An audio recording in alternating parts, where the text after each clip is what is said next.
양자 내성 암호고요. 양자 내성 암호 같은 경우는 아직 출제되지 않은 걸로 알고 있습니다. 네. 근데 이거 1교시형으로 출제된 게 아닌 것 같고, 그 앞단에 그 신성장하고 뭐 그런 부분에서 이제 같이 연관돼서 나왔던 걸로 알고 있고요.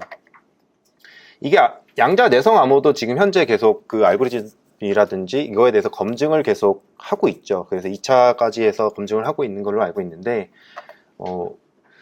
아직 그 신뢰성에 대한 검증도 아직 안 됐고, 또 하나 양자 컴퓨터 환경 자체에 돌입하는 것도 아직 명확하게 생태계 자체도 그 부진하기 때문에 조금 더 어떤 게 좋다라는 거는 좀 더 이제 계속 검증이 진행될 것 같습니다. 기본적으로 저희들 외우잖아요. 이렇게 다코격, 해아보 뭐 이런 식으로 외우는데, 이것들에 기반한 여러 알고리즘이 있지만 이게 정확하진 않다. 계속 변하고 있다. 그런 식으로만 좀 알고 계시면 더 좋을 것 같습니다. 그리고 양자 내성 암호라는 것 자체에 대한 개념적 이해를 조금 더 도움을 드리자면, 이제 양자 컴퓨팅 환경에서 동작할 수 있는 어떤 알고리즘이 두 가지가 나왔는데, 보통 다 알고 계시. 그게 이제 쇼어와 그로버 문제가 있고, 특히 쇼어 같은 경우 공개 키에 대한 안전성. 네, 그로버 같은 경우는 아무래도 그 사이즈, 키 사이즈라든가 이런 좀 해시 관점이라든가 이런 관점에서 그것과 관련한 기존 현대 암호화 체계, 공개 키 관점의 암호화라든가 이런 부분들이 충분히 뚫릴 수 있다.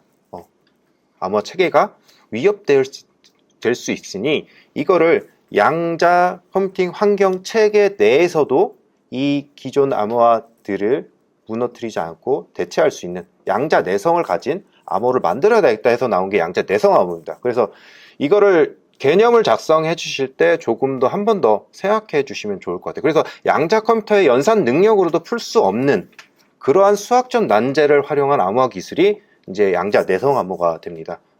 네 가지 외우신 분들은 대부분 다변수, 코드, 격자, 해시 이 정도, 또는 아이소제니까지, 그 다음에 추가적으로 하나 더 하면 부호 기반 암호 같은 게 좀 있습니다. 다변수 같은 경우는 이제 다변수 함수, 여러 가지 그 변수 함수들의 문제 자체에 어려움을 좀 기반을 하고 있고, 좀 대신 부채널 공격이 다소 안전할 수 있다는 특징을 좀 갖고 있습니다. 코드 기반 같은 경우는 이 선형 코드 기반의 이제 그 디코딩의 난해함을 좀 기반을 하고 있고, 이거에 대해서는 특징으로 따지면 행렬 연산이 좀 빠르다고 합니다. 행렬 연산이.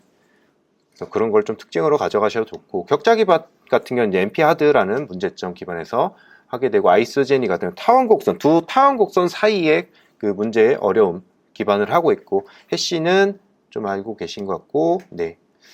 그래서 지금 국내 같은 경우는 2035년까지는 양자 내성 암호로 전환해야 되겠다라고 얘기하고 있습니다. 왜냐하면 저희 국내가 됐든 세계가 됐든 외부 그 양자 컴퓨팅 환경이 곧 도래할 거로 예상을 하고, 내성 암호도 종합 대책을 세우고 있다. 그래서 국내는 2035년이다 라는 것도 한번 알아봐 두시면 좋을 것 같고요.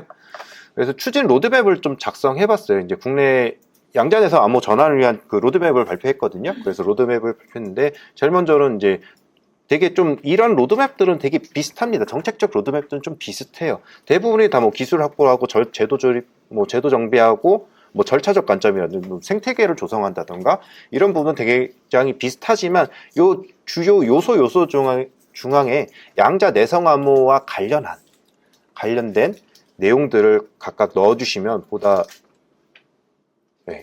넣어주시면 될 것 같아요. 그래서 추진 로드맵 자체를 전부 다 몰랐다 하더라도 어느 정도 이런 전체 그 공통적으로 저희 정책에 보면 들어간 요소들이 있잖아요. 그 관점에다 양자 내성 암호 자체를 조금씩 끼워 넣기 시작하면 충분하게 로드맵 부분, 3단락 부분도 작성하실 수 있을 거라 생각됩니다. 그래서 주로 보면 이제 한국형 양자 내성 암호 개발 선적 표준화인데, 아직도 개발하고 이제 선정도 아직 정확하게 되진 않았죠. 그래서 표준화도 아직 멀었고, 보안 강도 재정립하고 신암호 모듈 검증 제도도 또 만들어야 되고, 앞으로 할 내용들이 굉장히 많은 것 같습니다. 그 생태계 조성 같은 경우는 이제 가이드라인도 일본적으로 들어가는 가이드라인 같은 것도 만들어야 되고요. 인력 양성 방안도 들어가야 되고, 또 하나 들어간 협의회 이런 것도 해서 중간중간 넣어주시면 될 것 같습니다.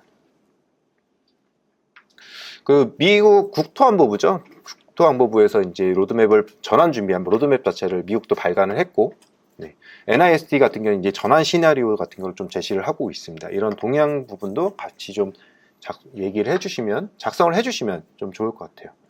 그래서 2030년에 아마 양자 컴퓨터가 좀 사용되어지기 시작할 거다라고 예상하고 있기 때문에 국내는 2035년에 전세 단계별로 해서 완전 그 전환할 수 있도록 예상을 좀 하고 있습니다.